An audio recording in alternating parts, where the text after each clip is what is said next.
Today is January 21st, and we had you guys call in to let us know what you're excited for, what we should be excited for, what's going on in Yankee world, universe. Recaps galore, weekly awards, Skyline, steaming hot takes. Get your Yankees news from these two fine dudes. It's time for Talkin' Yanks. Talkin' Yanks with old John Boy and Jake. Talkin' Yanks with old John Boy and Jake. Hello, and welcome to Talkin' Yanks. My name is Jimmy. His name is Jake, BBD, in the corner on this coldest of coldest, maybe the coldest day of the year. Jake, how are you? James, Davis, yeah, hope everyone's keeping warm out there. Negative 12 degrees Celsius leaving the apartment this morning. And that's just like, it's not the world you want to be living in, but it's always darkest before the dawn. It's January 21st. College football is over. Over. That means baseball gets closer and closer. We'll snap our fingers. January will be over, which that basically means baseball's here. And yeah, man, I guess I haven't had my Yankee brain like fully dialed in between them kind of getting their big moves in. But, you know, I bring up the Yankees roster today. I see Alex Jackson as the backup catcher, and I'm like, Nah. Alex Jackson, I'm sure you're a nice cat. I already told you about that, though. I respect your game, kinda. Do you? But I don't know if you're going to be on my Yankees this year. He was No. 6th overall pick in 2014, so, you know, there might be something to tap into. But, yeah, like the Yankees, there's still work. Like, everyone has dreamt the Stroman trade, but that hasn't happened. That has not happened. The And Alex maybe Jackson, with he this will get Yankees traded in spring defense, training. For maybe an with this infielder. Yankees defense, Stroman wins the Cy Young. So, like, there's still so many. No. That's not what's going to happen with Alex Jackson. They're going to trade Peraza for a backup catcher at the end of spring training. Hey, Peraza. That's locked up. Give him a look. Yeah, man, I haven't thought about it at all because I don't know if they're doing anything. I just was having a conversation outside. I think they're just going to react. Like if the Red Sox go get Bregman or Arenado, maybe they try to make a move to get someone that pushes the needle more than what they have. I don't know who it is. If the Red Sox don't get Bregman or Arenado, I think they're like, we're fine to wait till the deadline Right. to make ourselves better. I don't know if I agree with that or not. I'm just think that's what they're going to do. Get ready for Peraza at third, then. We can't get him for a backup catcher. Oswaldo Cabrera on DJ. DJ's crazy. You have some stats on DJ coming up. Yeah, I got stats coming up. There's Yeah. calls on I heard one of a voicemail. I heard one of the voicemails. And I prepped some stats because it was worthwhile. But I don't know if that's the first voicemail we're starting with. It's a new year, and to celebrate another year of our amazing partnership with SeatGeek, we have a new code just for you guys. You can now use code YANKS2025 for 10% off your tickets on SeatGeek. 28 milli downloads on SeatGeek, the #1 rated ticketing app. 70,000 events. No more college football. Sorry. Concerts, other sports, festivals, and right now, NFL playoffs, baseball games, NBA, NHL, not to mention all of the anything that has a seat. Tickets are rated on a scale of 1 to 10. Green means good, red means bad. You'll figure that out.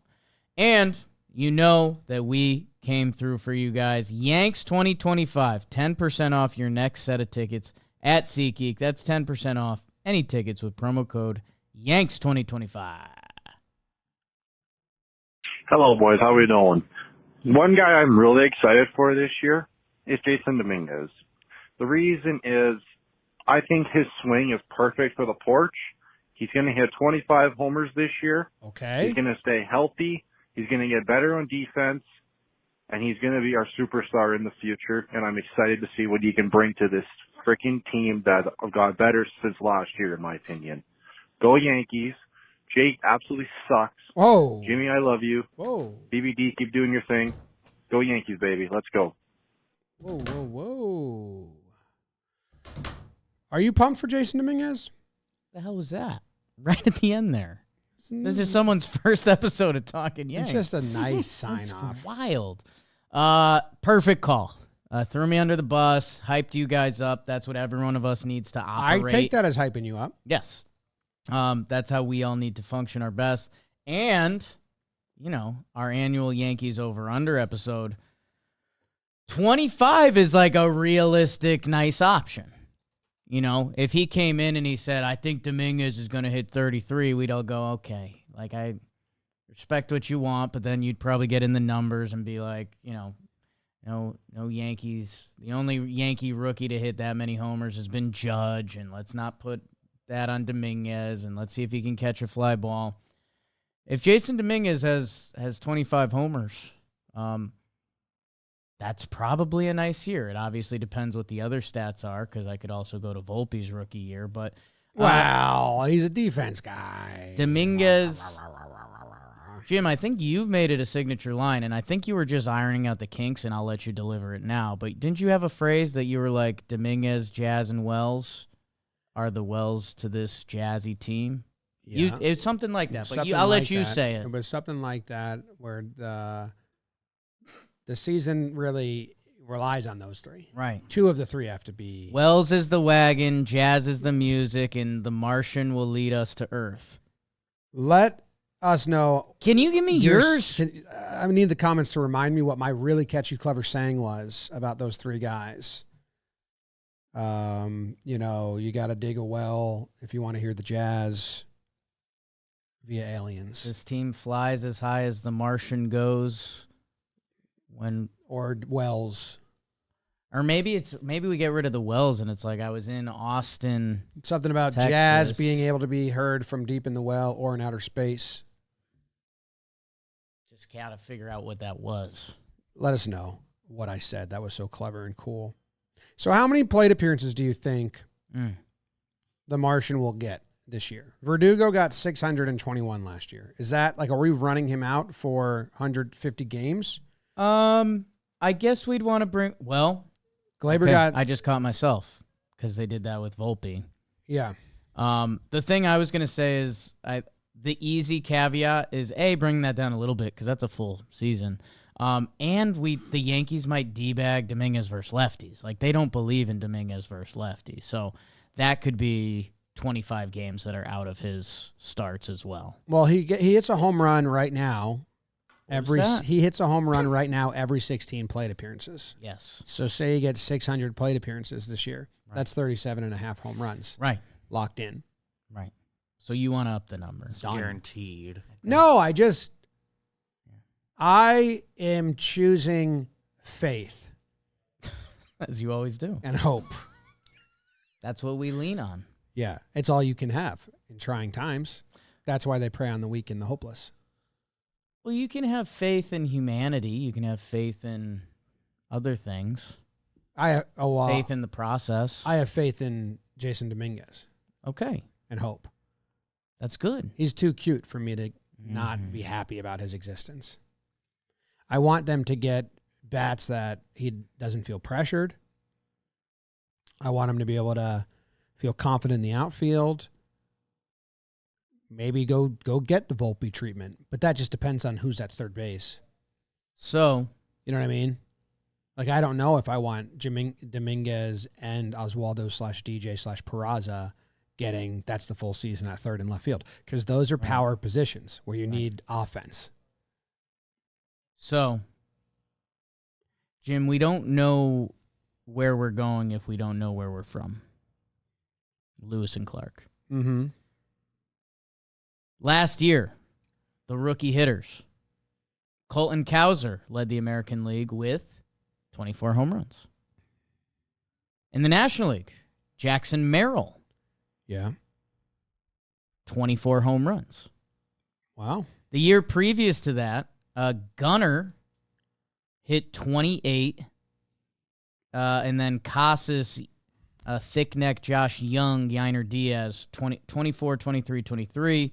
In the NL, Corbin Carroll, James Outman, Spencer Steer, 25, 23, 23. So, in the past 2 years,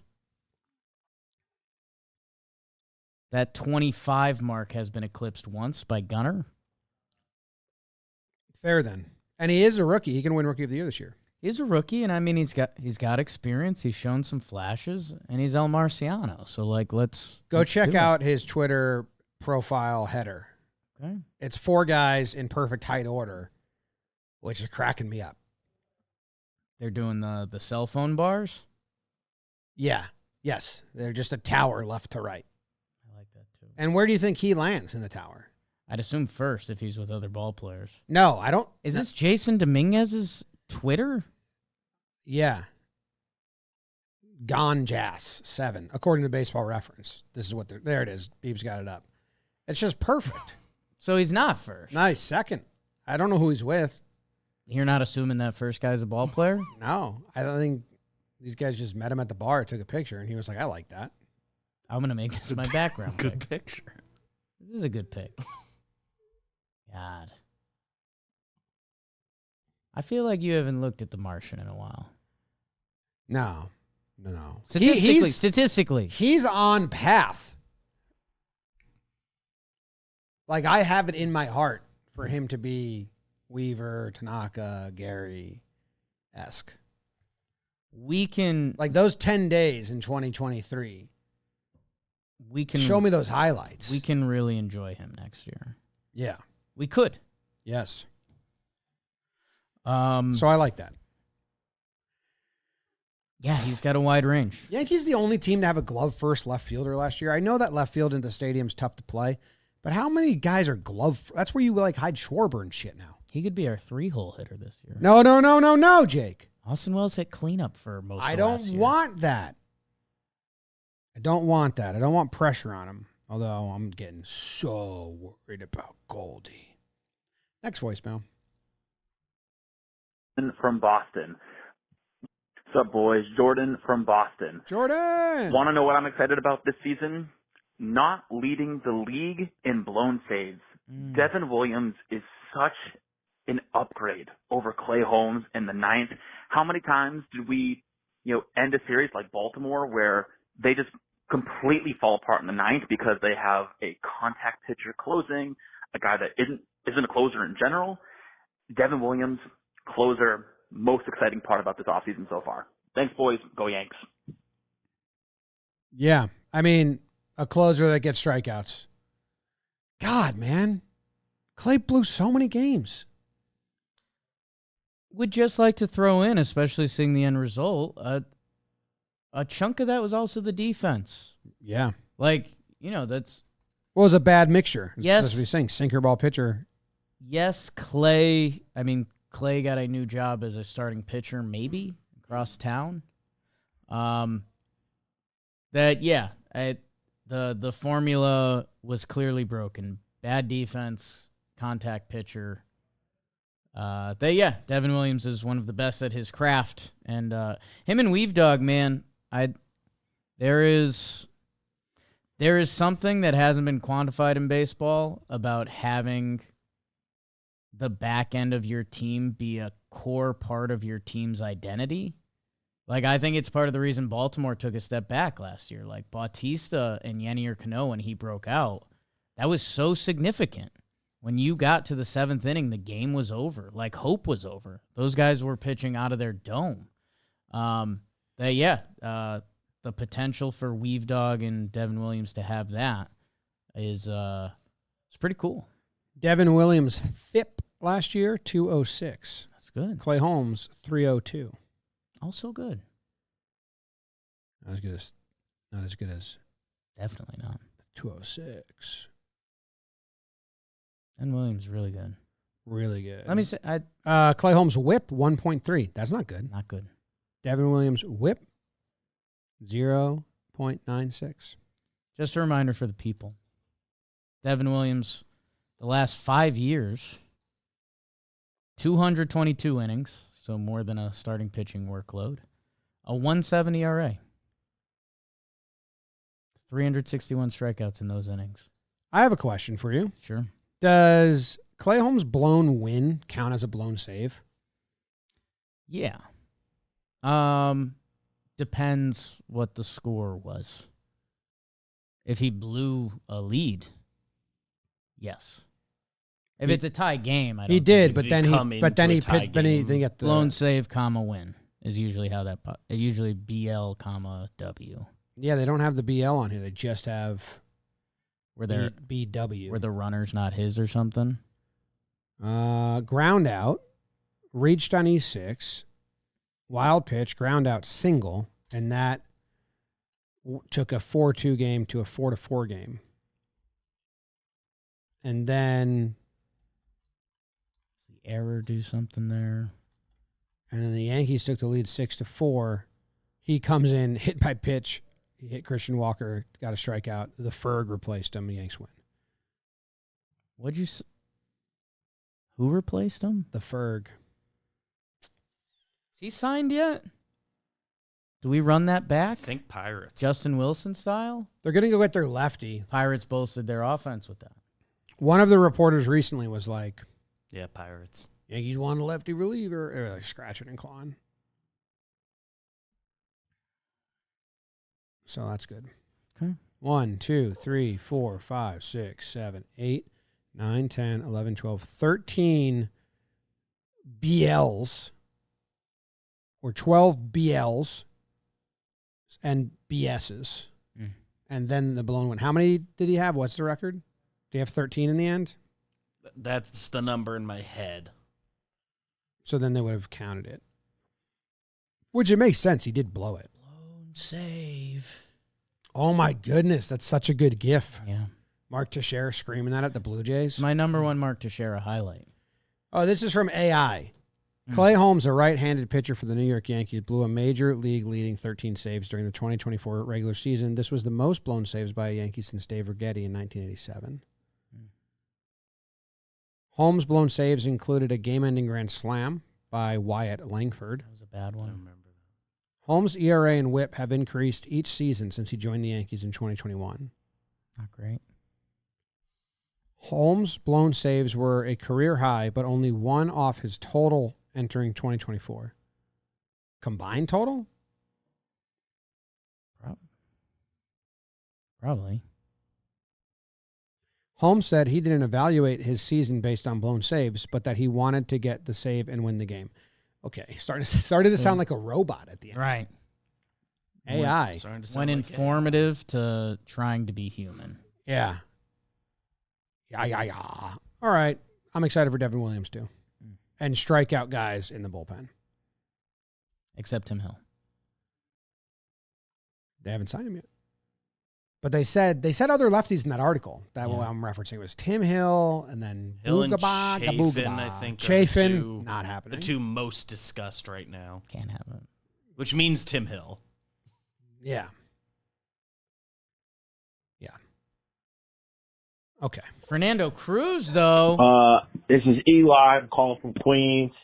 I'm calling because I'm excited about Oswaldo Cabrera starting at third base every day this season. He's earned his shot. His defense is spectacular. His bat will be there if you give him more than 3 days in a row to bat. I mean, the guy deserves it. He plays with heart. And he has the flair. Give him a shot at third.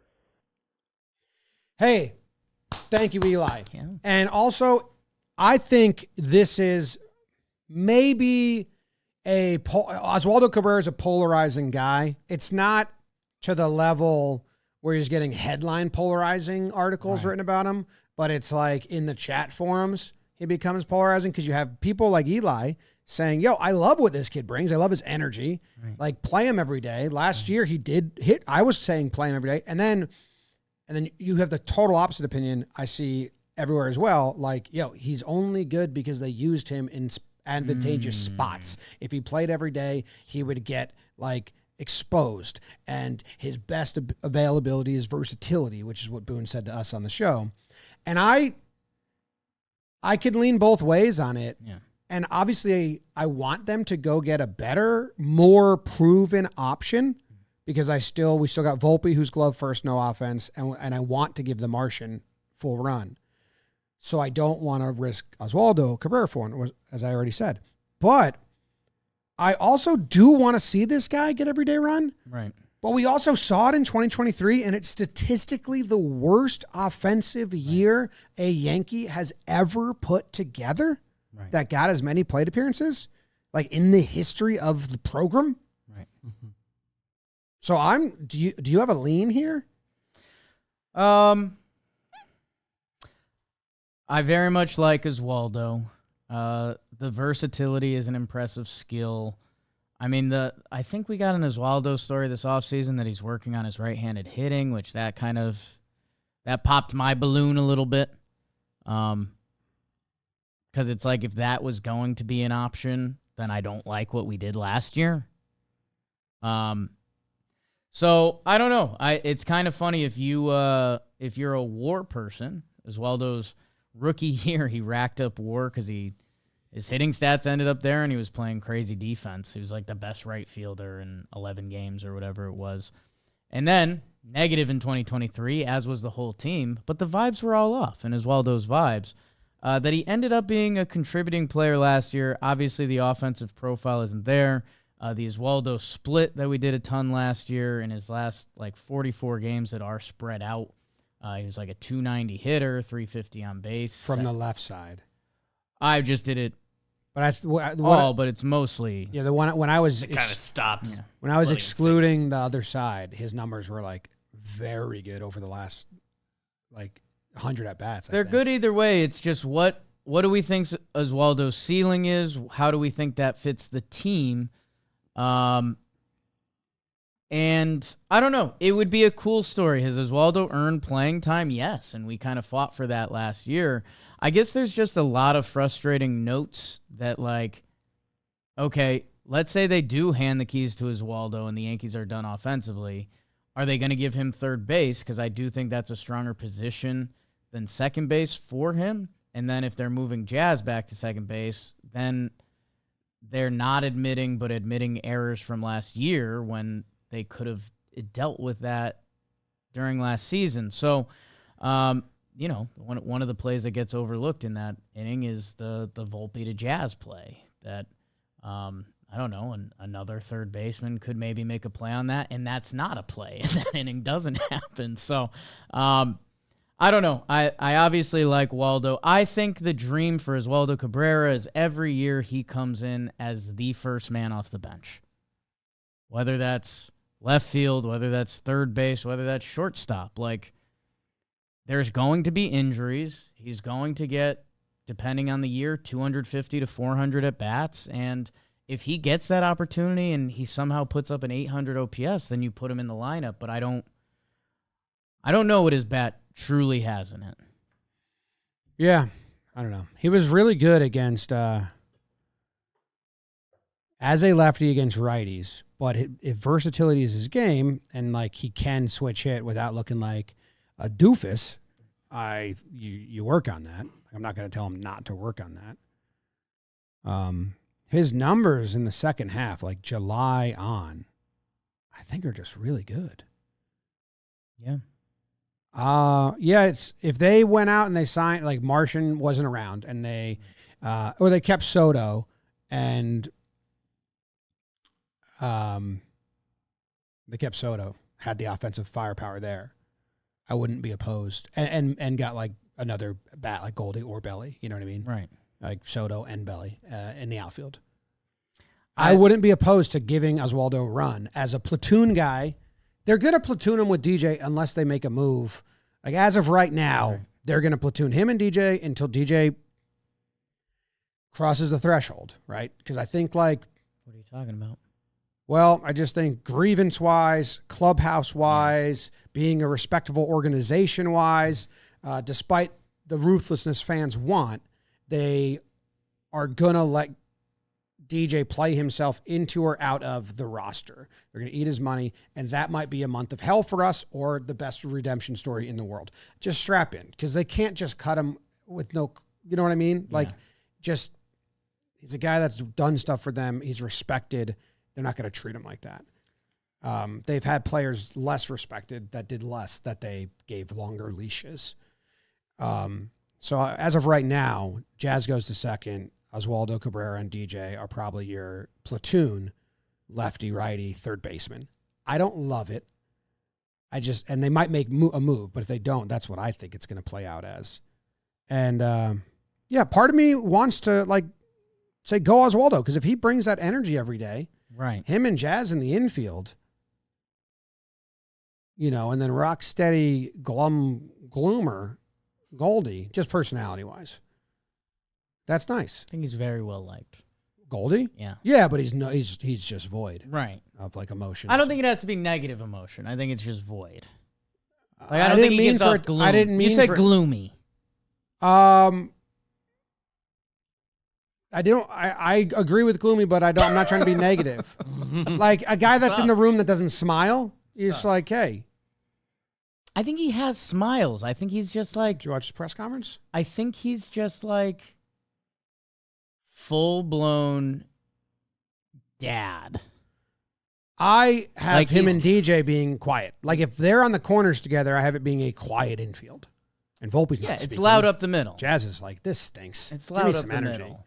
Jazz is going to play better with Oswaldo around him. It's true. I don't. It's the maybes just really start to outweigh the not maybes. For sure. That's why I don't like committing to so many. All right, his last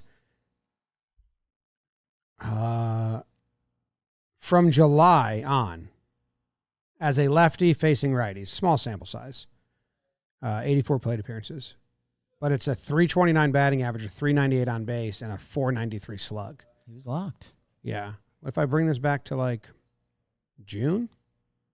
Because I feel like it was bigger in this. So I think both sides have. Yeah, I mean, okay, this is 114 plate appearances from June on as a lefty facing righties, 304 batting average, 363 on base, 461 slug. That's a 800 something OPS. 114 plate appearances. Now, did they sprinkle him in to winning situations? Sure. And he didn't get exposed every day? And also, that's a platoon player I'm drawing up. That's a lefty facing righty platoon. Right, but that's the ideal platoon. And I guess maybe the other thing that's just holding me back a little bit is the Yankees kind of show their hand of how they feel about players. They rolled Volpe out there every day and said there's no way we'll bench him, which is wild. No shots fired at Volpe. Like Volpe. That's just shouldn't be the Yankee standard. The Yankees had half a lineup by the end of the year that couldn't hit. Last year. Oswaldo's strength is defense. Mm-hmm. Those offensive numbers you just said are really good. Yeah. And they couldn't find him a spot anywhere. Well, but that's how they. That's how more they view so him. How they view Oswaldo. We which asked might Boone, be unfair. We asked Boone that, and he said, "Well, then I lose my backup first baseman." And it's like that's not. I don't think. Well, he can move. Yeah, I don't get it. I'm not saying he's the correct answer, but I thought I'm not saying I'm not agreeing with Eli saying I'm pumped for this. Do it. I believe in it. Yeah. I believe in Dominguez. I have faith and hope. I'd be so happy if Cabrera was a stud, but it's a lot to ask so many guys to perform. But his split, Jake, from June on, right? No splits, just batting lefty, batting righty, facing righty, nothing. Still respectable. It's 156 plate appearances, 262 batting average, 318 on base, 390 slug. That's like a 708 OPS, which I think is above average last year, or right around average. It's a usable player. But he was not good from the right side. I think as someone who likes Oswaldo, and hey, in that super util role for the next couple of years, the Yankees could believe in that, push that button, and that could be beautiful. Damn, as a righty, 125 batting average, 156 slug, June on. I think Oswaldo, like I kind of said, he has a little bit of a Yankee problem that I don't see them just giving him the keys to a position, which that probably means, and there was some smoke this offseason, let's say Oswaldo comes out and he has a 700 OPS or 750, 800. He's not doing bad. He's not doing great. Oswaldo is a very solid throw into a trade that if the Yankees are coming up on the deadline, and they're looking for a dance partner. Hey, we can give you a major league guy. Like maybe you guys can tap in Oswaldo and he'll be great for you, and we'll throw in this prospect. And I don't know if that's fair. And hey, maybe Oswaldo comes out and he 1 dots in April and he like wins the third base job. That would be sick, but it's tough to believe that. I mean, he hasn't. What's Oswaldo's best month of Major League Baseball? Of Major League Baseball? Yes. Could be last August. Depends how you value it. Could be last September. Last September, he had a higher OPS in last August, 776 OPS. More pop. But as an everyday guy in September, he had a 2.8. He had a 717 OPS, so you're taking the slug down. But he had a 280 batting average, 357 on base. So whatever rule you'd rather, I think you can finagle like that. His best month of baseball is his rookie year, September, October. Yeah. So, Pressure fully off. Pressure fully off. What the Yankees would need to see to like give him the keys to anything, and it might be completely unfair. I don't know if he can do that. I have something I'm working up right now. I'm in the kitchen, okay, cooking something up, just getting some stats for you that I want to share. Okay.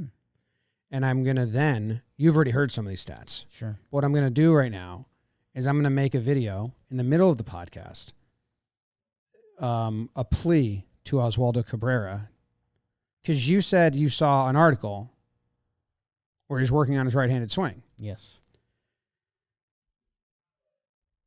I want to see if that's true. I want to see you on your bat. Anyway, okay, you ready, Beebs? Let's cut this out. This is not a PSA, more like a SP appeal. Like this is an appeal to Oswaldo Cabrera.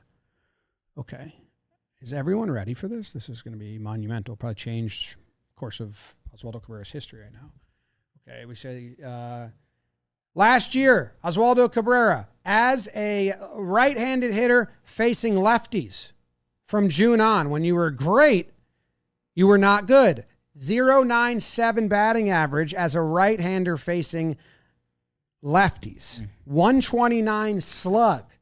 But, my guy, Ozzy, as a left-handed hitter facing righties, 304 batting average, 363 on base, 461 slug. If you're Oswaldo Cabrera, which you are, if you're Oswaldo Cabrera's agent, have him reach out to Cedric Mullins, another guy in the history of baseball, recent history, who had this same situation. He was a switch hitter. He said, I like hitting from both sides. They're like, dude, there's way more righty pitchers than lefty pitchers. If you can just hone in and be a lefty, you'll get way more playing time. Who cares about hitting from the left side or hitting from the right side to face lefties? That doesn't happen. Because if I look up Oswaldo Cabrera as a lefty facing lefties, which he did do last year, Right. and I look at those numbers, 286 batting average. Right. 429 slug. So even versus left-handed pitchers, you were better as a lefty than versus left-handed pitchers as righties. So throw out all your right-handed bats and just use your lefty one. Season solved. Boom. That'll reach him. That'll reach his agent. They'll be like, thank God, Cedric Mullins. We didn't even think of that comp. And now I'm as excited as Eli. And you know what? The other thing that we forgot about is Waldo. He got some postseason run last year. Did he have good numbers in postseason? Well, he played first base. So did Birdie. My video on Scoops comes out today on Talkin Scoops? Baseball channel. And Jazz was up there as a third baseman who had a lot of bounced balls and not gentleman's bounces. And one came up in a video that was like, it was like remotely possible the way they labeled it, which is a 4 out of 5 on the hard scale. 5 out of 5 is impossible. Sure. And that's like it hit the lip of the grass or just was out of reach. There was only 4 in the whole season. It was Jazz to Birdie in the playoff game. And Birdie almost makes a fucking sweet play. He looked great over there. He's a former hockey goalie, so It's crazy. So, all right, next voicemail. it's a new year, and we're all about setting goals and actually hitting them this year. And that's why I want to talk to you about today's sponsor, Huel, spelled Huel, the global complete nutrition brand trusted by millions. Huel is a perfectly balanced meal designed by experts to provide all the nutrients your body needs from a meal. Huel takes the guesswork out of healthy eating. They're convenient and taste so good. Huel shakes actually taste like a milkshake, and they come in chocolate or vanilla. I like the black edition, ready to drink, because it's got 35 grams of protein plus 27 vitamins and minerals, all in one handy bottle. So join the community of Hueligans with this exclusive offer for new customers, 15% off plus a free gift with code YANKS at Huel.com. 15% plus a free gift for new customers with the code YANKS at Huel.com. Start your year off strong. Unlock a healthier, easier way to eat with Huel. Nutritionally complete meals in minutes so you can focus on what really matters. Hi, my name is Robbie. I'm 8 years old and I live in Atlanta. I'm most excited that we have Max Fried and for us to win a championship. Go Yankees! So, Robbie, to you, sound like kind of a Braves fan, too? He's excited about Max Fried, lives in Atlanta, must be watching a lot of Max Fried. So I couldn't hear the town he lived in. Atlanta. Yeah, I didn't know. ATL. I just assumed it was a Long Island suburb. Is it Atlanta? Am I right? Yeah. Okay. He makes some great points. Oh, I'm excited to win the championship. Like, I couldn't Why not? double stamp that any harder. Let's pitch the hell out of the ball. Max Fried's good. I know it's really lost in the shuffle because and I even said this on our episode, the headlines and reactions to Max Fried were more so talking about it as a pivot from Soto and maybe then now like an overpay because it's a pivot to Soto. And I don't feel like many people have munched on just like he's an everyday pitcher for the Yanks for 8 seasons. Right. And I've said this before, like we haven't talked about that, but I still haven't really talked about it. Can I tell you 2 things? Yeah, sure. Tell me 2 things, baby Jake. Lefties and lefties. That's the Yankee way. Lefty And the Red Sox way. pitchers, lefty hitters. Also, the Red Sox are doing that. Someone, Jim Bowden, wrote his winners and losers of I the. think they're reversed. They got all lefty pitchers and righty and lefty hitters, right? Lefty hitter, right. Right no, now, they're they got a lot of lefty they're kind of done hitters, with the but- lefty pitcher thing. That was a nice fad for them. They have Crochet, but they should have. They're tricky because they should have contact lefties. Chapman and Wilson. It was like they picked up a lot of lefty pitchers. So Jim Bowden wrote an article, winners and losers, and the winners were just. You just Justin Wilson me? He just said no. I'm a Justin Wilson you. He said lefties are winners of the offseason. And I just loved I'm not joking. I did like that take because I didn't see that anywhere. I like Jim Bowden. Yeah. He's America's GM. I really like reading his articles. It's interesting. Do you think he types them out himself? I think the problem is he doesn't know what a keyboard is. Okay. I think the problem is In the solution? Some people take him as like fact Not opinion-based. information. Yeah, like they think he's a Yes. passin, but he's not a journalist. He's a columnist. Yes, he's His Someone- articles are like fun, educated guesses. he's Someone- a creative type. Someone once said that in the industry, I'm not naming names, but they said to me that John Heyman was a great columnist that should have stayed a columnist. And it makes sense because when you listen to the podcast or like him and Sherman, I can enjoy that. Right. And I can enjoy I like him on TV. and I can enjoy Heyman on TV and his insights. When he's reporting news, it comes off wrong. Right. Like this isn't how it's supposed to be done. Not. That's the problem. That's the problem. Well, someone that is they said that. And I was like, oh, that makes sense. Okay. Shout out Bowden. 112 starts, 659 innings pitched, 2.81 ERA. How many Kuipers? Remember my stat, Kuiper? Right. I forgot about that stat. I don't have that in front of me. Me neither. I can probably find it. That might be a good over/under episode. How many games will it be a starting pitcher and then the only relievers are Devin, Williams, and Weaver. We will. We will. How many we will games? Not that many. 10? Oh. And those two can cover 3 innings in theory. Well, because you need a Starter good to storm. You Will. need Cole, Fried, Rodon, other to get to the 7th, and then it still has to be a close game that you use both of them. the starting pitcher It's has probably low. the starting pitcher has to go 7? 7. I mean, these are big time starting pitchers, though. You know, 6 plus.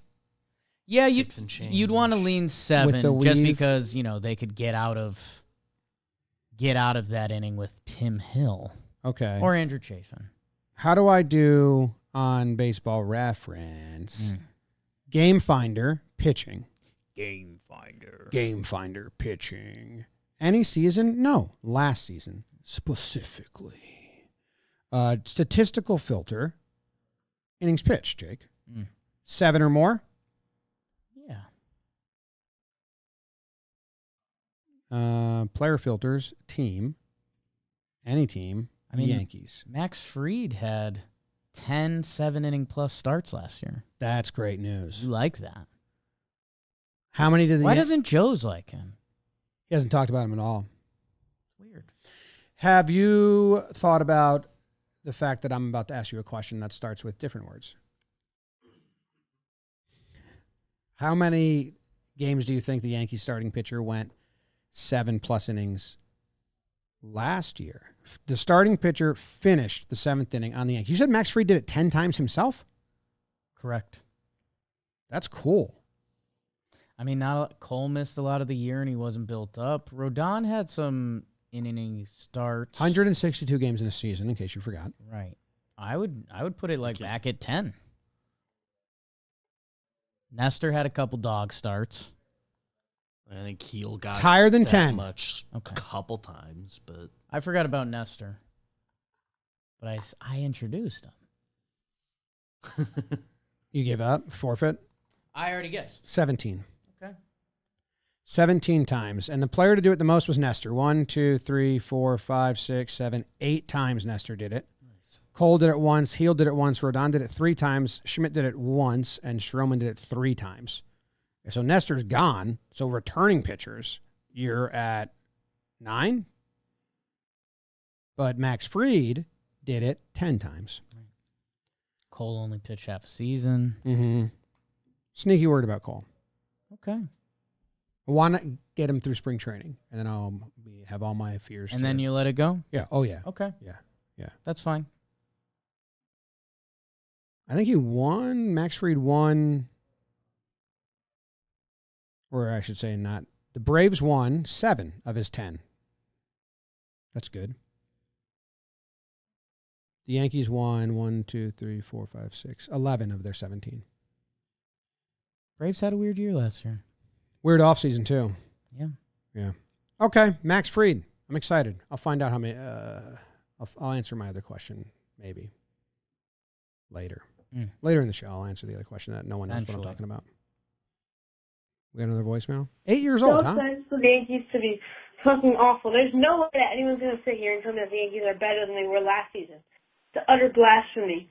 We have gotten so much worse. We just have a bunch of guys that hit for power and hit into double plays. We are an unbalanced team.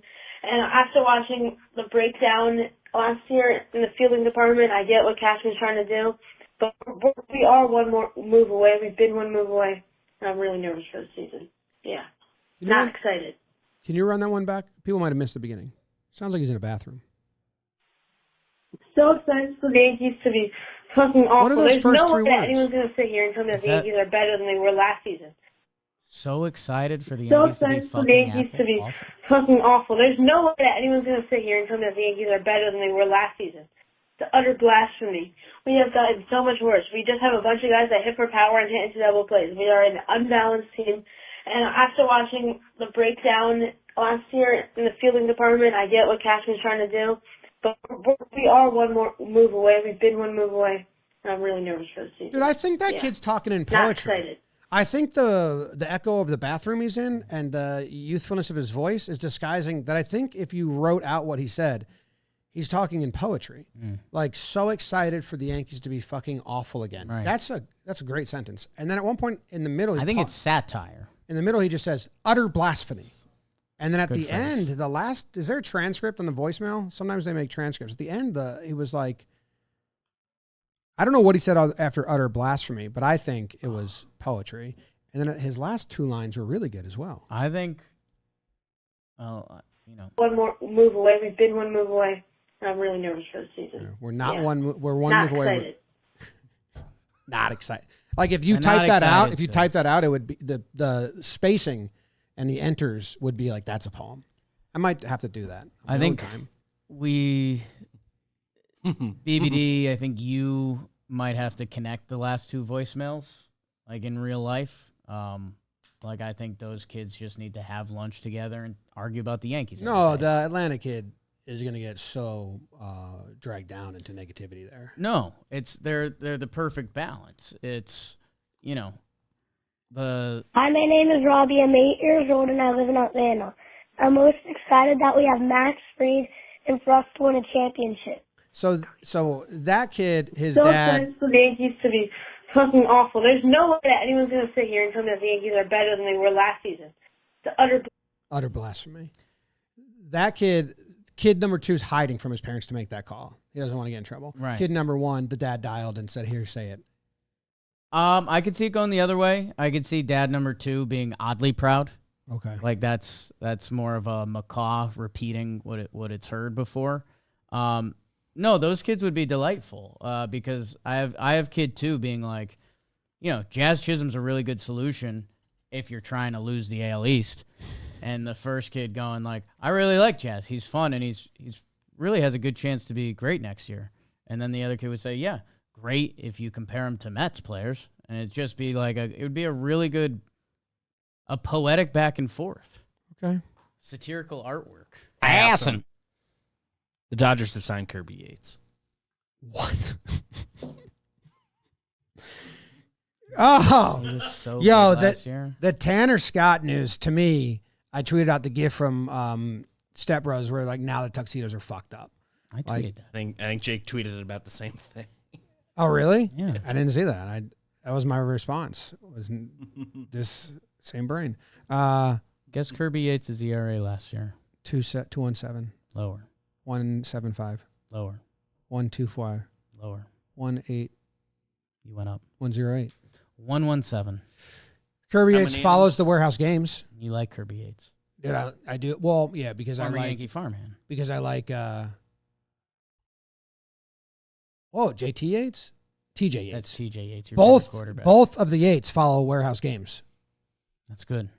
TJ Yates. Just walk around our college house screaming that.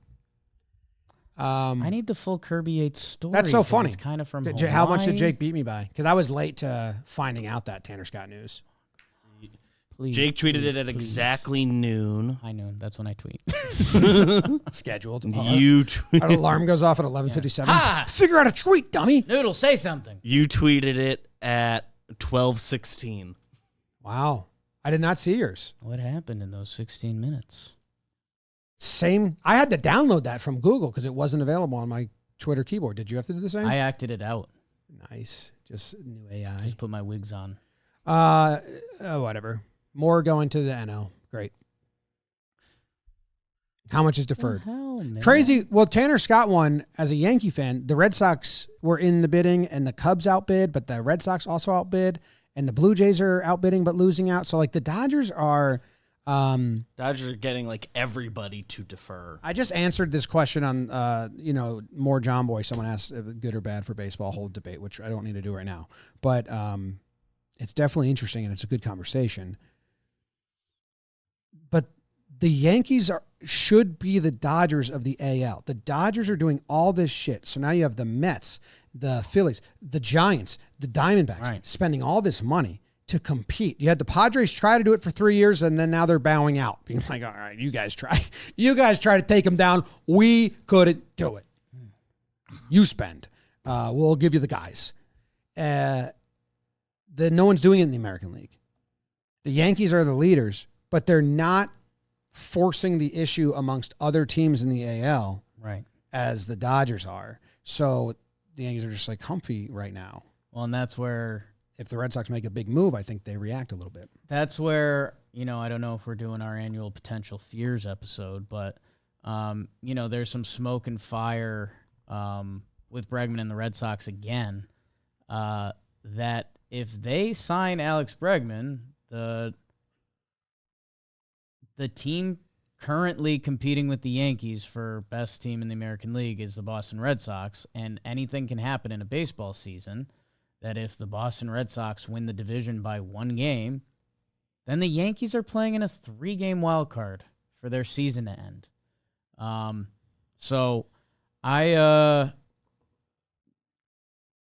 The Yankees not pushing the envelope of building a dominant team, let's see what it looks like. I mean, maybe some of the assets, like everything we just talked about, if Oswaldo has a nuts first half and they can trade him for Vladdy, or they could trade, sure, there's things that can pay off differently, but I mean, the Dodgers, it's cool for Dodgers fans, but man, they're going to the postseason. They're winning the West. Oh yeah. It's the Yankees before revenue sharing. Like, this is what I said. The Yankees in the late 90s and then more the early 2000s, there's good articles on it, but the teams in the World Series and in the later rounds of playoffs were all teams in the top 10 of payroll. And the Yankees won and were in 5 of 7 World Series and were like there all the time. So they put revenue sharing. 2004, they instituted it. So to try and redistribute the wealth and get more parity and all that shit. If the Dodgers go on a stretch like that in these next 5 years, you will see a course correction against deferments or changing the structure of revenue. Actually, what Manfred's trying to do with TV deals and getting a league license distribution might change that as well. But they love to see if the game will correct itself first. And the World Series is not a lock. No team has won back-to-back World Series since 2000. Yeah. Yeah, I mean, there's going to be tremendous pressure on the Dodgers this year, especially when they end up in their 5-game DS set. Like, that's going to be probably the best chance to get them, which that'll be interesting. But yeah, I don't know. The Yankees, depending how things go for the Dodgers this next couple of years, the Yankees have gotten egg in their face. Whenever there's been CBA meetings or whatever, like, the Yankees and Hal take the lead at, like, balancing out the league and, like, teams getting revenue sharing and stuff. Like, the Yankees are symbolic of, like... No, they hate it. Going back to the 2021 CBAs, Hal like, defends the little guys. Like, he was doing that in negotiations because it's symbolic to have the Yankees owner there. But they can get super egg on their face if a team takes advantage like the Yankees used to, and you're losing the Yankees brand as you do that. Yeah, I'm hoping that the TV rights thing happens, which if the TV rights things happens and all teams' money goes to the league for television rights, much like NFL and maybe NHL does it that way, I think, and MLS. The only way that the Yankees say yes to that is say, we'll give us back all of our revenue from merchandising. And they make up like 90% of MLB's merchandising. And if that happens, then they would be... But the percentage of revenue putting in the team, all those numbers, whatever. I dug up a lot of stats to talk about this angry kid's voicemail. Right. Because it's the only one BBD sent us ahead of time. And he says we're, what did he say? We're just like, power, unbalanced, all power hitters, and double plays. And I was like, are we all power hitters? And still maybe, but we also want more power. I feel like it's deeper, balanced throughout and not boom or bust players. And then the double plays, I genuinely was like, wait, are we still going to be a double play team? Because we got rid of a lot of guys. So I dug into the numbers, Jake, on double plays. And this isn't all of it because it's all nuanced. Judge led the league in double plays last year, 22 double plays. Right. But Juan Soto was batting in front of him, who had the best on-base percentage, so he was always on first base. And in double play opportunities, so less than 2 outs, runner on first. So ground ball double play opportunities. In those situations, Judge slash line, in 200 plate appearances where this happened, 371 batting average, 460 on base percentage, 912 slugging. That's insane. Yeah. So, yes, he led the league in double plays. He had more opportunities at 200 opportunities. He hit a 22 double plays. It's 11% of his opportunities he hit into a double play, but all the numbers are amazing. So whatever, who cares? Stan hit into 18%. He doesn't run fast, and he's got the on-base guys in front of him. That's going to stay. That's going to stay. Unless you use Jazz to split up Judge and Stanton, and now you have athleticism on first, and you put Jazz in motion to avoid that, or something like that, Stan's going to stay. Verdugo grounded into 14. Also 11%. He also has really good numbers in that situation, but he did ground into a lot of double plays. DJ LeMahieu, 26% of his double play opportunities. He grounded into a double play. Him and Trevi, man. Trevi, 27.9% of plate appearances, less than 2 outs, runner on first. You could feel it. He grounded into play. And in those 43 plate appearances, he has a 0.81 batting average. So I'm guessing that means he has 1 hit. What's 1 divided by 43? No. Nobody knows that math. So like 4 hits? No, 3 hits. He has something like that. And and it was a single. So Trevi's gone. Verdugo's gone. Juan Soto grounded into 10, but his percentage is like not bad at all.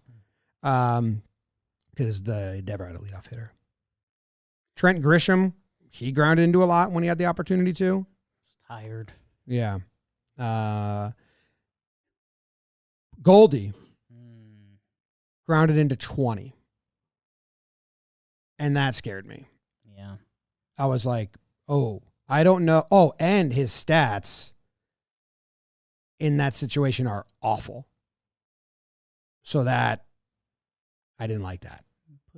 Okay, so Jazz in front of Goldie. Yeah, they're going to need speed in front of Goldie, which they now have more speed to spread throughout the offense. But when they do lineup construction, you're going to need speed in front of Goldie for sure. So runner on first base, 0 outs, 1 outs. And then I did Bellinger as well. And I don't know how much we care about slash line in this situation. Oh my God, I typed Rizzo instead of Goldie. But yeah, I'd like to not be a double play team, but double plays of opportunity, the way they talk about them, with Soto's always on, Judge hits the ball hard, that's fine. Yeah, it's double plays. I need to find where my theory lands, because pitching wise, the teams that induce the most double plays are always the worst teams in baseball because they let the most runners on. The Colorado Rockies has led induced double plays the last 2 years. Offensively, it's a little more splattered. Yeah. Yankees were top of the list. You had the Astros up there. San Diego, who was really good. But then you do have some teams that aren't. It's definitely a mix. It was funny, 2023, the Marlins led the league, and the Marlins actually made the playoffs, but it was funny. That was the year they made themselves like a contact team. Mm-hmm. So, yeah, last in baseball in double plays in 23, Pittsburgh Pirates, Seattle Mariners. They don't get runners on base. So you'd like it to be a little more balanced. It probably dictates the offense less than we feel. It does kill. It is a bummer. They're bummers. You can't measure that. I thought there was going to be a team that popped up that they induce the most double plays. They hit into the least double plays because that's like double the outs. Baseball's all about outs, Moneyball. You been reading? I watched it the other night. Did you like it? I don't know if I ever watched it. I did. Nice. I did. that, like, I don't know. That's okay. Double play, less double play. That's 2 outs a time. You could give yourself 1,000 outs. What about? Oh, damn, yeah. I don't like Goldie's numbers here at all in these situations. He's got the short porch now. We'll just poke it over there, you know. He's Jazz in motion ahead of him. 14% of the time, Goldie hit into a double play, 143 plate appearances. But his numbers in these situations, 192 batting average, 266 on base, and then 390 slug. But I don't know how much that slash line matters. Less than 2 outs, runner on first. It's a really bizarre, but the double play matters. Right. Also would like to look at like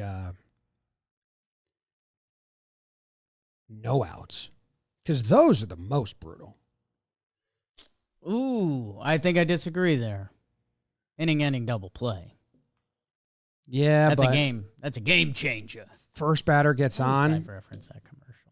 Second guy just 2 outs. You go from starting a rally to basically closing it. Right. Closing the inning.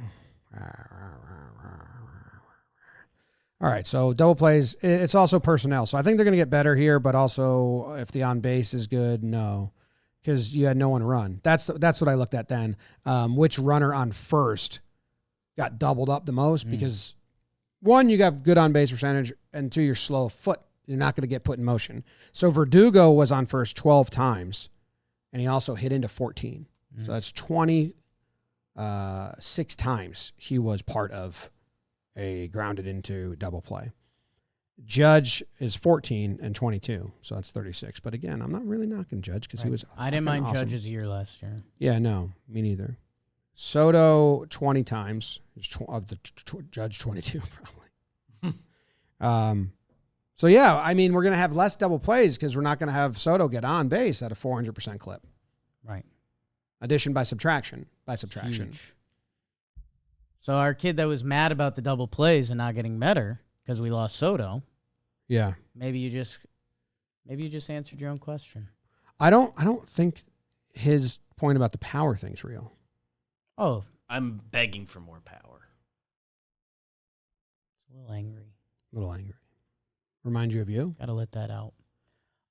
As a 12-year-old? I don't. Yankee fan? Very happy. I don't think so. Yeah. Sounds like all of our middle school friends when they were Red Sox fans. He sounded like how I talked about Red Sox. Yeah. And that's what we're doing to these kids. Back after this. Football fans, it is playoff time. We've got some exciting games to look forward to, and you can get in on all the playoff action right now with our partners at the DraftKings Sportsbook. Right now, they're offering all new customers $200 in bonus bets instantly after betting just $5 when you use code YANKS. Blup, blup, blup. Do you love the thrill of live betting? DraftKings has you covered. Bet live on in-progress matches as they happen, making watching the game that much more exciting. So download the DraftKings Sportsbook app now and use code YANKS. Woo. Bet just $5 on any wager and get 200 in bonus bets instantly. That's code YANKS. Only at DraftKings Sportsbook. The crown is yours. How many people do you think said YANKS with me at home? I said, that's code YANKS. 30. All Jeffs. Hey, guys. This is Tegan Duke from Indiana. Lifelong Yankees fan. I'd just like to say the thing I'm most excited for this season is just to see how Luis Gil takes the next step after his AL Rookie of the Year campaign. Of course, we know he has the stuff. His slider's disgusting. But I just want to see how he can kind of manage his control. I think that's the next step for him is just getting his control down, not having so many walks on these guys. And if he can do that, I think he's going to be a key piece of that rotation if we win the World Series. So I'm just excited to see how Gil does after that Rookie of the Year campaign. What was his name? Keegan Duke? Hey, guys. This is Tegan Duke from Indiana. Tegan Duke? Or is she saying like a moniker? Hey, guys. This is Tegan Duke from Indiana. Like Teen Duke. Teen Duke? That's cool. All right, Teen Duke. Thanks for the call. And another good one that, like, same with the Oswaldo Cabrera conversation. It's not going to headline a show. We're not going to like write up an episode and be like, what should we talk about? But it is fun to chew on the deep cut stuff like this. If you don't get freed, you're probably talking about him much more. Yeah. One rookie of the year. One rookie of the year, like, should be very excited to see what he does in his sophomore campaign. Campaigns are very tough. Luckily, he's the oldest rookie of the year in the history of the world, besides Matsui when he should have won it at 45. If age was judged off looks, not age, Matsui. Heel's interesting. The last 2 starts, he got knocked around. That going into that, he was 27 starts with a 3.14. He ends up landing at 3.5. Yeah, I mean, the expectations won't be crazy high for Heel. I do think it's fan to fan. There's some fans that I think rookie of the year means a lot to people, that they're like, well, if you go rookie of the year, like the next award is like Cy Young. That I don't know. I mean, Heel has a perfect formula. Like, we've talked about this with young guys in the lineup. Like, Heel, go do your thing. Like, Cole, Fried, Rodon, like, they're out there. They've gotten paid to, like, go do their job. Luis Heel, if you want to go nuts, knock yourself out. And, yeah, I'm super interested to see how the slider changeup thing develops, because he was changeup for half the year, then slider late. I think it's just, he might be my get him through spring training, because the double Tommy John, 151 innings. Like, I think if you get me Heel clean through spring training, then I'll be a Heel monster. Okay. Heel a monster. I'm interested. His fastball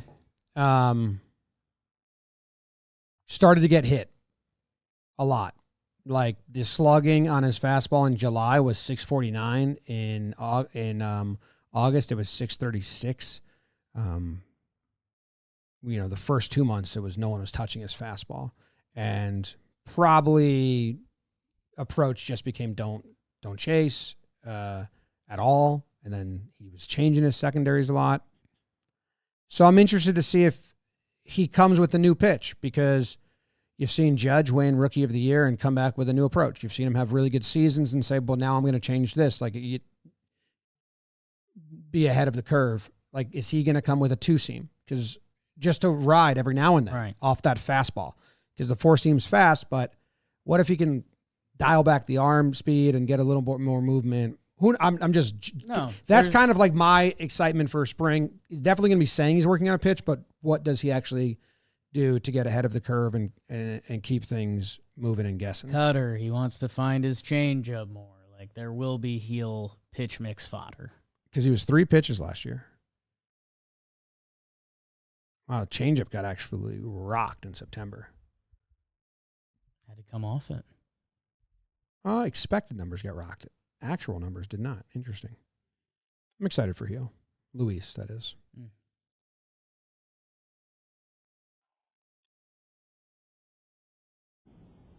I'm most excited to have Judge back in right field. I think Scrub Soto was playing the easiest right field in all of the MLB, and he still messed up. So I'm excited to have a strong right field again. Love you. Bye.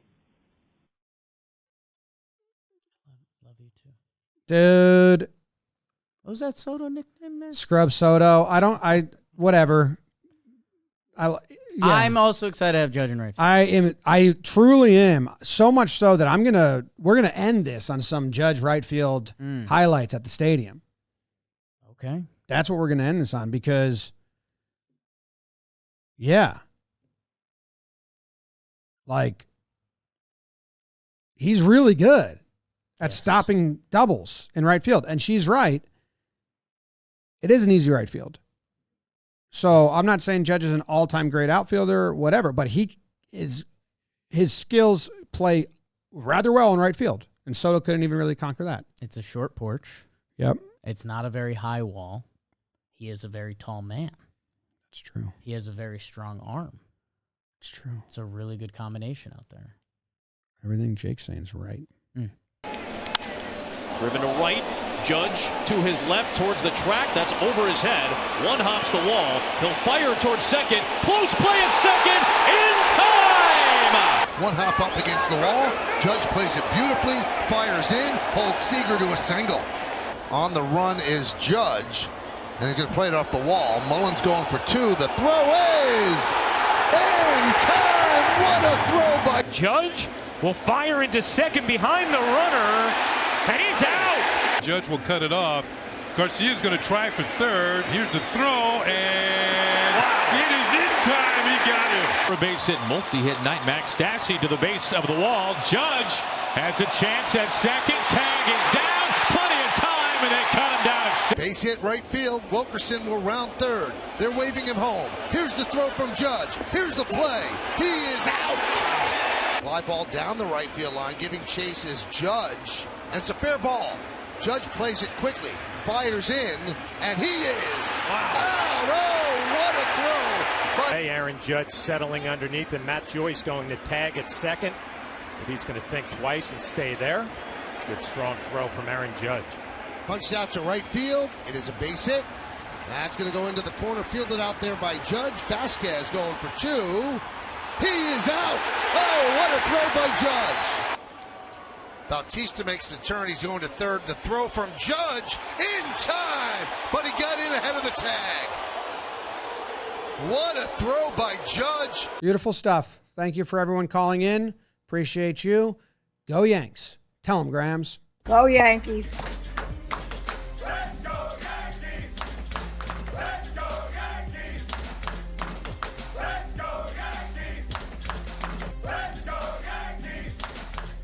Subscribe.